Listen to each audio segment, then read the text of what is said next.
To Venezuela now, where President Nicolas Maduro has addressed a pro-government march in the capital, Caracas. Amid rising tensions with the United States, Maduro told the crowd that he wanted peace and swore loyalty to Venezuela. Thousands of people marched in protest against mounting threats from the U.S., which has included a major buildup of warships in the Caribbean.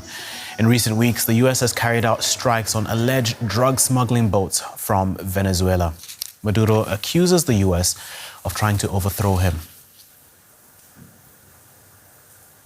Let's bring in Renata Segura. She's Program Director for Latin America and the Caribbean at International Crisis Group. Good to have you with us, Renata. Now, Donald Trump has been meeting his national security officials on this issue. How do you think the U.S. pressure is playing out in Venezuela? Well, the pressure is not doing the two things that the U.S. is hoping that it does. One, convince Maduro to voluntarily leave power, or perhaps convince the military in Venezuela to do a coup against him. So that is definitely not working. And as your report just said, Maduro is preparing for any eventual attack in the ground. I think most Venezuelans continue with their daily life, which is by no means easy. Venezuela is facing one of the most serious humanitarian crises in the continent. But what we're seeing is an extreme polarization. Recent polls show that the majority of Venezuelans are opposed to a military intervention. But as we know, a lot of the main opposition figures are actually supportive of the U.S. coming into Venezuela. So there's a lot of tension and really very difficult moments in the political arena right now. Trump says the strikes on these boats are necessary to fight drug trafficking. Are these legal in your view? No, I don't think these strikes are either necessary nor legal. And I think lawyers with great experience on this issue have pointed out that they are both unlawful and perhaps even criminal. And I think the tone of this conversation has actually gone up significantly after reports that we heard this weekend that the U.S. purposely killed two of the survivors of one of the attacks.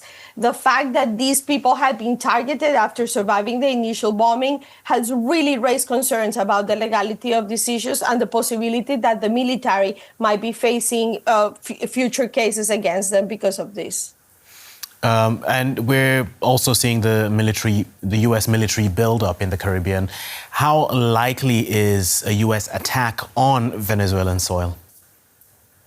I mean, I think at this point it is fairly likely. As time goes by and the tensions continue to increase, I think the U.S. is going to have a very difficult time withdrawing without something happening and not looking like Maduro won this battle. So I think that the attacks, hopefully on areas that don't have civilians, that minimize impact on human lives, probably something like that will happen before the end of the year.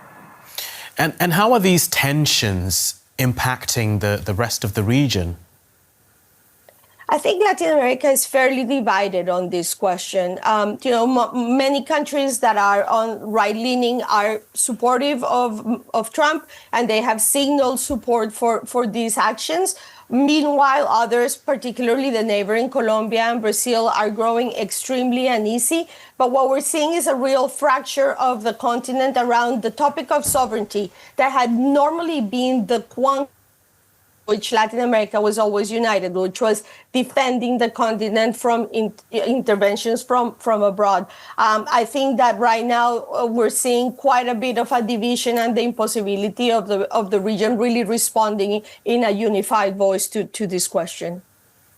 Okay, Renata Segura from the International Crisis Group, thank you for speaking to us. Thank you for having me.